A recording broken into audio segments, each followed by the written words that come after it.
Hey, you guys, welcome back to What God Did podcast, where we talk about and share stories and testimonies of what God did in our lives. Today, we have Arkel and Skye to join us. We're super excited, and it's Skye's birthday! Yay!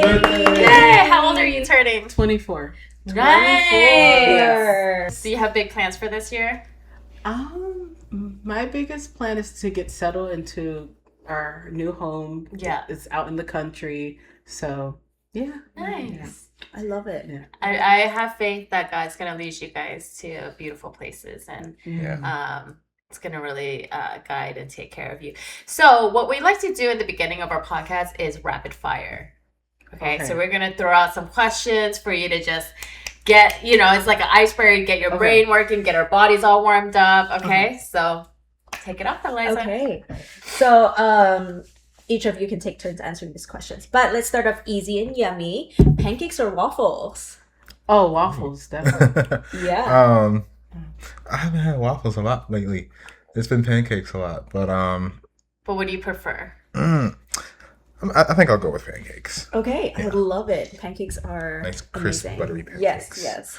Beach or mountains? Mountains. Oh. Definitely mountains. Mountains most of the time. Beach every once in a while. Yeah. Okay, Yeah. wonderful. Let's get into ministry a little bit. Okay. Do you prefer small groups, or do you like having discussion in larger groups, like 7 or more people? I would definitely say small groups. I like that Small more groups. intimacy with a few people versus in a large group. Not everyone gets a chance to talk. So, Sure. Yeah, I think small groups. Hopefully they're engaging both ways, but small groups I think have a bit more success when it comes to that. I love it. Staying rooted or being curious? That's a good question. I'm going to say being curious. I like to ask questions. So, Yeah. I agree. Yeah. Explore, expand your horizons. Yeah. Be curious. I love it. We'll end with a fun one, but in the front of the pew or in the back seat of the church? oh, for me, I'm usually in the front. Even Okay. when it came to classes, I Yeah. like to raise my hand. And yeah, I feel like in the back, I get distracted by what other people are doing. Yeah. Depends on the context. If I'm trying to just observe things and yeah, I'll sit in the back. But if back when I was in New York, we would have like after divine service, we'd have church, and I'd be like right up at the front because I'm like, okay, I want to learn this whatever Bible study we're doing. Sure. Yeah. So it depends on the type of service or where you're at in life. Okay. I love it. Yay. Yeah. And that's all for the questions that we have. I'm Okay. excited to hear your story a little bit. Yeah. Okay. So before we started, we decided on a grace theme. So Skye is going to share her beautiful story, which we are so grateful for. Okay, so I grew up in a household where there was a lot of privileges given to me. From my mom's a doctor, and my stepdad, he's worked at like this book company for like 20 years. It has good insurance, it's pretty stable. And I was raised with these values of being self-sufficient, successful, and just really like just educate yourself on any numerous topic. Just don't be that person who talks about politics and you don't have anything to say or what's going on in the world, and someone's like, what's going on? And you're just like, I don't know. So very much we were a household that watched the news a lot. And so with what came with that was a lot of expectations of succeed, don't let anyone talk to you a certain way. Very much not things of what Christ teaches you, which is to have a humble, quiet spirit. I would say for me, having all those expectations on me, had a lot of mental challenges that came with it. I would get anxious a lot of the times when I would voice my opinions. I felt like people would judge me, especially because my mom, she's very practical, but if I said anything to her that challenged her standards, it made me feel internally like I know I'm already wrong because I don't agree with her. So when I started to understand that there's something else beyond the script that I've been given, it started from a young age with prayer, but it started to develop more when I went to college. So in those teenage years, which I haven't talked about, I was dealing with depression, even suicidal thoughts, because I always wanted to, get the good grades, to be rewarded. And I even attributed that script that my mom was giving me to God, that God wants me to succeed, be self-sufficient, and things like that. And I would say when the breaking point came was suicidal thoughts, because I was like, okay, I've been given all these privileges, traveled in choir and things like that, but I still feel empty. I feel like there's something more that my mom can't give me, that only something else bigger than my mom can give me.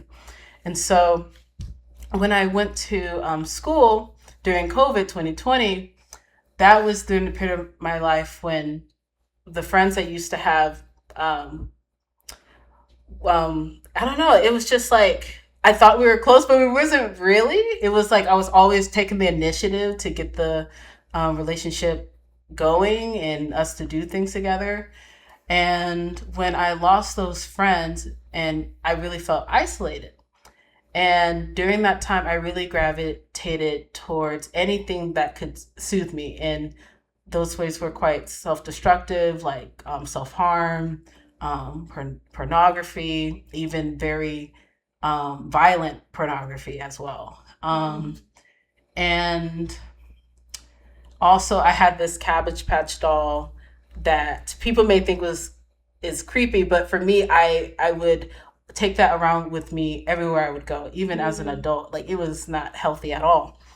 And so why I feel like the theme of what I want to share is about grace is because God was leading me to himself, to a need of realizing the script, his standards, his will lead to life. And anything that my parents could share with me, it will lead to death. It will lead to suicide, honestly, ending my life.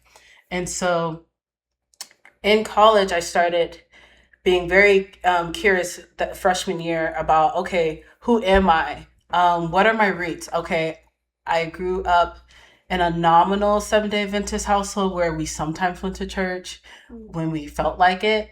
Didn't know our roots, like what we really believed in. So I started learning things about the Sabbath on my own. No one led me to all that. I was just asking questions, not just praying those prayers of God, just bless me, but praying those prayers of like, God, who are you?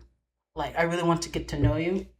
And over time, he showed me the truth about the Sabbath and other things that we believe in the church, and putting me in fellowship with like-minded believers through Adventist Christian Fellowship.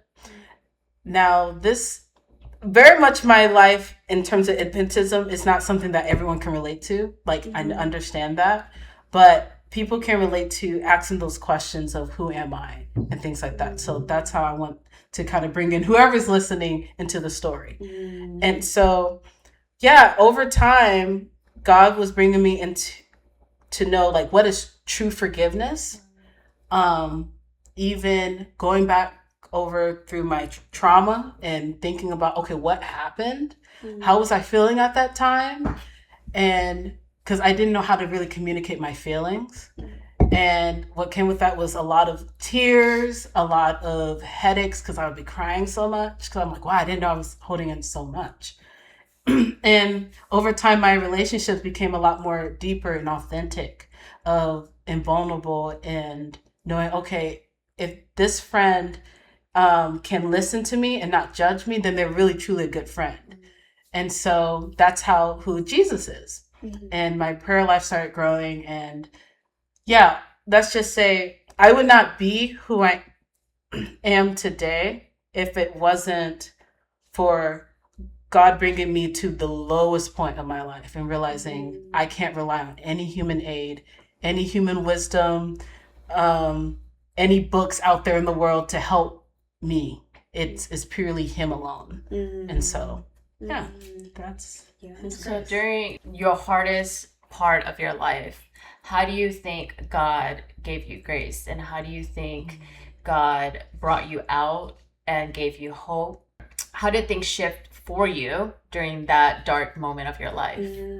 Okay, so this is when I was in high school and I was going to counseling because of an episode that happened with me being bullied in school about me not being intelligent. And I went to the bathroom and I was just crying and crying in the bathroom. So that's what triggered me going to therapy and learning how to communicate my feelings to my mom ultimately, because I feel like people may think things at school, it just starts at school, but it really starts at home. Things at home needed to be resolved. And so learning things like, not you did this to me, is when you did this, this is how I felt. I feel when you did this. So learning that kind of way to talk. And I was also doing that with God. I was like, Lord, when I fall into pornography, this is how it feels. Why are you allowing this to happen? And I remember after I spent a long night watching that stuff and I felt so guilty, I got on my knees and I was like, Lord, I really want to stop watching this stuff, because I was watching it since I was like 9, before my double digits. And so I remember, like, even while I was on the ground, in my mind, I felt this visual that I never felt before about God, because I always thought He was always waiting for you to fall and things like that. But it was being a white space, Jesus just putting His arms around me while I'm on my knees. And He was just saying, whispering in my ear, it's going to be okay. It's going to be okay. And I think after that, I just stopped crying. I went to bed and I still kept falling into that same sin, but I will never forget that, because I was like, that's something I never pictured God being like. And so there are some other instances as well of God making it very clear, like His love for me, that goes beyond any human love. It's not the same. It's agape. But I would say that's when I started, like, through that experience and later learning the gospel, like last year, in a very intellectual way, I was like kind of putting the pieces together to realize, oh, agape, His character, that visual, He's not just doing it to me. In that instance, He was always doing that every time I was falling into sin. And He's doing that for every single person who feels like they're not good enough, low self-esteem problems, whatever it may be. He's always giving us a hug. He's never condemning us. So, yeah. That's beautiful. So you said that you were struggling with pornography. And because was that your first moment of like experiencing and like really feeling the love of God? Yeah. And so would you say that like after that, things started kind of shifting for you? Yeah, after that, it wasn't like I was in high school. I think that happened like junior year, and then next year was COVID, and I lost all my friends. And then, I don't know, I think it just, that visual kept going through my mind, and it made me want to be like, okay, who is this God? Like, that I didn't know before. But there was also another time in high school where I definitely did encounter God in a very visual way, that I was like, okay, He is pure, He is holy, and He wants to remove all sin from my life, because it's destructive, it's destroying me. And it was in my bedroom at my mom's house, and Doug Batchelor, I don't know, He's a pastor. Yeah, he's a pastor. Oh, okay. I don't know how much. Like he has like some really good sermons online if you're interested. Yeah. Yes, very intellectual way of explaining the Bible and some prophecies. I would say. Yeah. Yes, and it was GYC. I forgot what that acronym stands for. Generational Youth of Christ. Yes, I remember I was not high school. I was in college when I had that revelation. Yes, because I knew people from the SALT program, and other college students who were like on fire for Christ, like giving out tracts and things like that. And they were like, "Hey, you should go to GYC." I didn't have the money to go, and it was winter break, and I listened to that whole week online with them having different people give sermons to young adults about being disciples for Christ. And it was the last day of the series, and Doug Batcher was preaching about discipleship, and he was giving a prayer. And so in my room, I'm on my knees, and I'm praying. And near the end of his sermon, that's when, in my eyes, while I was closed, and though my room was dark, I saw this glow that just got brighter and brighter and brighter. And then near the end of his sermon, that's when it started to like dim out. And I remember I just started wailing because I was like, Lord, I don't deserve this glory, like seeing you in this way, because I'm still falling to sin. I'm still doing like watching pornography. Like, why are you showing me this? And I was like just saying, Lord, Son of God, like you, like who am I, kind of thing. And I think later on, knowing what I was experiencing was, I think it was the time when, was it Paul who saw He was blinded. He was blinded by the what was it? The light. The light. Yeah, I kind of felt like Paul in that moment was like, oh my goodness, like what's going on? But it reassured me later on when I heard the gospel that God was saying, okay, where you're gonna be going is gonna be a straight path.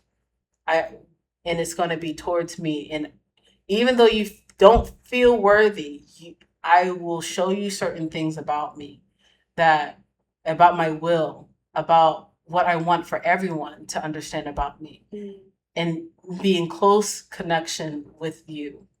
And so, yeah, that's when I really started taking more of my walk with Christ more seriously. Like anytime I dive into his word, I'm like, okay, think about that he's pure, he's holy, but he wants something intimate with each of us. Even if you don't have that experience, he wants something intimate with each of us to know more about him and his will for our life. Yeah. So, yeah. I mean, to have such a close relationship with God, it takes a lot of humility, a lot of vulnerability, to acknowledge like the position that you're in, so full of flaw, and so just entrenched in just our own beliefs. Yeah. When do you think the moment of like full surrender happened? That's a good question. It's probably until last year when Arkel and I went to this ministry called Blessings from Above that this older couple was doing to help people understand more about hydrotherapy, free cooking lessons, and even just the Word of God with other people.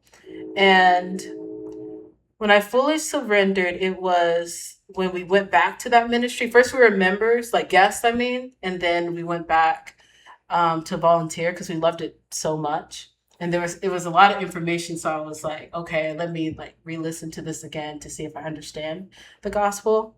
And during that experience, she would tell us to do certain things, and I remember I was always wanting to please her.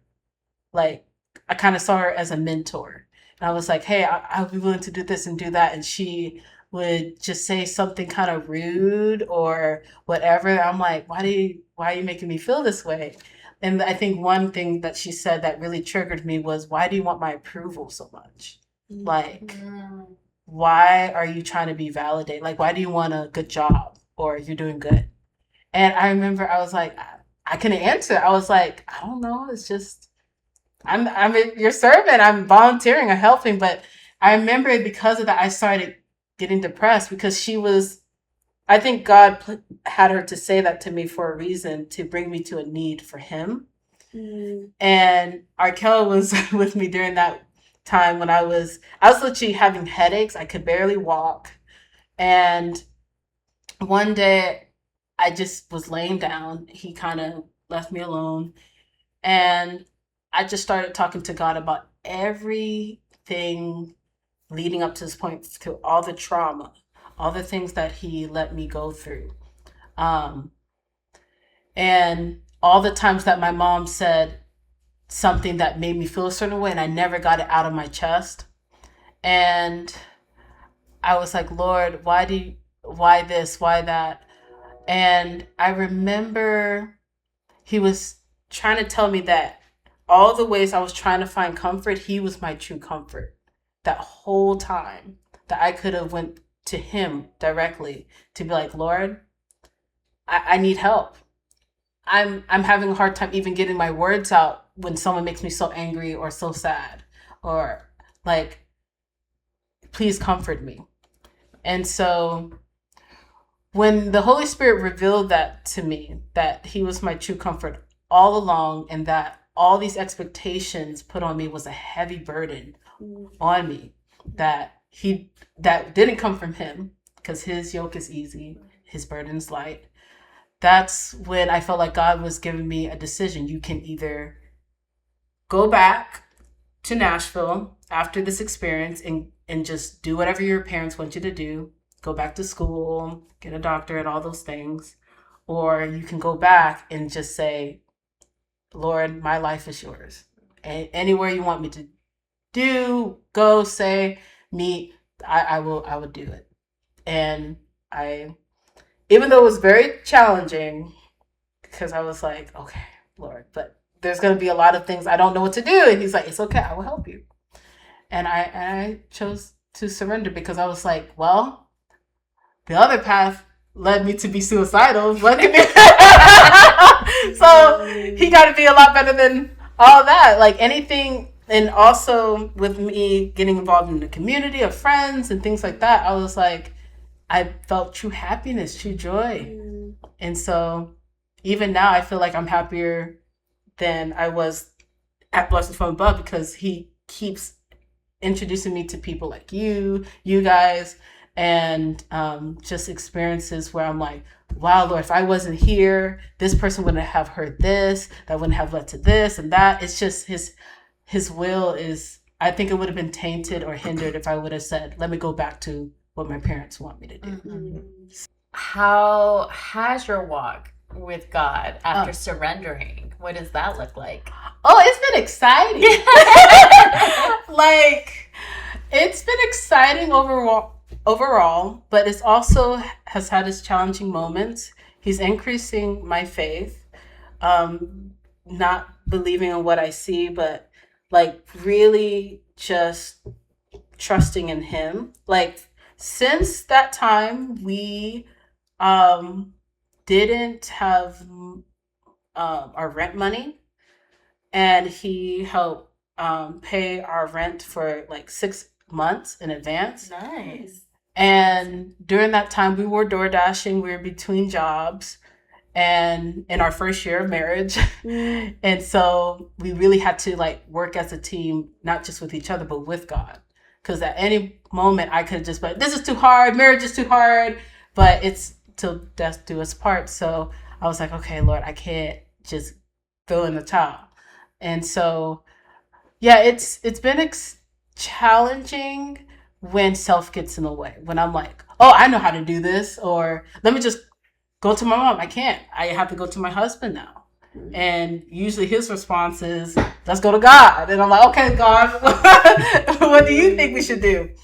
And it has opened our eyes, like, since then, in terms of the church in terms of not everyone has that relationship with God. It has opened up our eyes in terms of, I would say, betrayal from even leadership to think, okay, you guys have all the answers. And God is like, no, you're still relying on human beings to feed you all the answers. You need to rely on me alone. And so, yeah, it's been a roller coaster, but overall, but it's been a blessing because now we have a place that we're going to move into, like today on my birthday. Yay. And just a lot of new beginnings. So I love that. I'm so excited for you guys.